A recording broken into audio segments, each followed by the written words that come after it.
अस्सलामुअलैकुम नाजरीन सामीन, कैसे हो? ठीक ठाक हो नाजरीन? दौर ज्यों ज्यों अगर वधदा पिया तुहानूं सारिਆਂ ਨੂੰ पता कि महंगाई का दौर बेहद वध चुका ते इस तो करके जितने तुहाडे बजुर्ग जिंदा न साडे इलाकिਆਂ ਵਿੱਚ ਜਿਹੜੇ रेहड़ी शेड़ी लाई रखते हैं साडे नौजवान बच्चे ਜਿਹੜੇ जिद करते हैं माँ बाप नालों सानूं इतनी बर्गर पिज़्ज़ा जोगे पैसे दिओ 2500 किसा नहीं घरा खोल निकलदा तो इतों हुण तुसीं छोटी जी गुंजाइश करके हर बच्चे को कम अज़ कम 50 रुपया तो हुंदा ही है ना।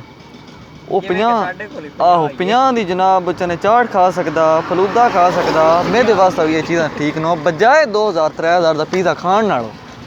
समझ आई है? तो यह जनाब इन्हें कुल्फी रखी होंगी है, एक पुराने जमाने च होंदी है कुल्फी तीले वाली।